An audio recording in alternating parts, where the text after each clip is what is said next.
In the world of hard rock and heavy metal, there are few names as instantly recognizable and as controversial as Ritchie Blackmore. The man behind Deep Purple and Rainbow wasn't simply a guitar player. He was a revolutionary who reshaped what rock guitar could be, blending bone-crushing riffs with classical influences to help invent an entire genre. But Ritchie wasn't just admired for his brilliance. He was feared, known as one of rock's most demanding perfectionists. He carried a fiery temper and standards so high that many fellow guitarists didn't just fall short in his eyes, they earned his outright contempt. Behind the medieval costumes, the theatrical stage shows, and the reputation for being mercurial was a serious musician, classically trained, deeply disciplined, and utterly devoted to his craft. To Blackmore, guitar playing wasn't about flashy tricks or mass-market appeal. It was about artistry, integrity, and emotion. And if he thought another guitarist lacked those qualities, well, he didn't hesitate to say so. Today, we're stepping into the storm. This is the unfiltered truth about the 7 guitarists Ritchie Blackmore reportedly despised the most. Some of these rivalries are shocking, others ironic, but all of them reveal just how uncompromising and brutally honest Blackmore could be. For many guitar fans, Steve Vai represents near superhuman ability. Rising out of Frank Zappa's band in the 1980s, Vai quickly became a guitar hero, admired for his dazzling precision and elaborate compositions. But to Ritchie Blackmore, that very perfection was the problem. According to music journalist Steven Rosen, Blackmore once dismissed Vai by saying, "He's turned guitar into a computer program. So obsessed with perfection, he's forgotten that music is supposed to have soul and danger, not surgical precision." To Blackmore, Vai's music felt more like a laboratory experiment than true rock and roll. Where Blackmore thrived on unpredictability, one moment delicate, the next ferocious, he saw Vai's style as cold and mechanical. In his eyes, this wasn't rock. It was laboratory rock, and he hated it. Next is perhaps the most ironic entry on this list, Yngwie Malmsteen.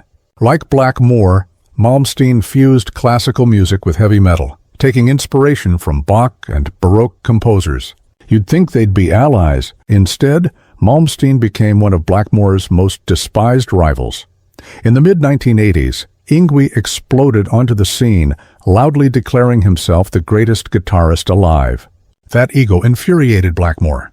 According to journalist Malcolm Dome, Ritchie fumed. "This Swedish peacock thinks he invented classical guitar in rock. I was bringing Bach into heavy music while he was still learning nursery rhymes, and he's doing it wrong anyway." What burned Blackmore most was Yngwie's attitude and showmanship. He thought Malmsteen turned classical fusion into empty technical fireworks, what he reportedly called classical music rape. To him, Yngwie wasn't carrying the tradition forward. He was cheapening it. When Metallica stormed the music world in the 1980s, they defined the new sound of thrash metal, fast, aggressive, raw. Their lead guitarist, Kirk Hammett, became an icon of the movement. But to Ritchie Blackmore, this was a betrayal of everything he had helped build. Historian Martin Popoff recalled Blackmore saying, "Kirk and his speed metal friends have taken what we built with Deep Purple and turned it into chaos. They've replaced melody and dynamics with mindless aggression and called it evolution." Blackmore believed thrash sacrificed nuance for sheer speed and volume. Where he had worked to blend classical sophistication with rock power, he saw Metallica as peddling punk rock played louder. To him, it wasn't progress, it was regression. Few guitarists are as recognizable as Slash from Guns N' Roses with his top hat, sunglasses, and cigarette dangling while ripping solos. But for Ritchie Blackmore, Slash was the embodiment of everything wrong with 1980s commercial rock. As journalist Jeff Barton recalled, Blackmore sneered, "Slash thinks a top hat and sunglasses make him mysterious. But he's just another pretty boy playing blues licks and calling it dangerous." Real mystique comes from artistry, not costumes. What made Blackmore furious was that Slash became a superstar, not by innovating, but, in his view, by selling an image. He called it MTV metal, music built for TV cameras and mass appeal, not for pushing the art forward. Perhaps the most surprising name on this list is Eddie Van Halen. Eddie reinvented guitar in the late 1970s with his finger-tapping, lightning speed, and playful showmanship. Fans worshipped him. But Blackmore? He saw Eddie as turning the guitar into a circus act. Guitar World editor Brad Talinsky quoted Blackmore as saying, "Eddie's confused athletic tricks with music." Now every teenager thinks showing off equals artistry. To Ritchie, Eddie's style was musical gymnastics. Impressive, yes. But lacking the compositional depth and emotional pull he believed true art required. While Van Halen inspired a generation, Blackmore felt he had led young players astray, chasing flash over substance. This rivalry was personal. Both men rose from the British blues scene of the 1960s, and both pushed guitar into new territory. But where fans praised Jeff Beck for his innovation and daring experiments, Blackmore dismissed it as arrogance. He reportedly said, "Jeff thinks finger tricks and noise make him superior.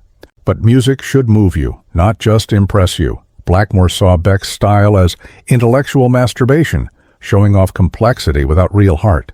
The feud simmered for decades, with digs in interviews and jabs in private conversations.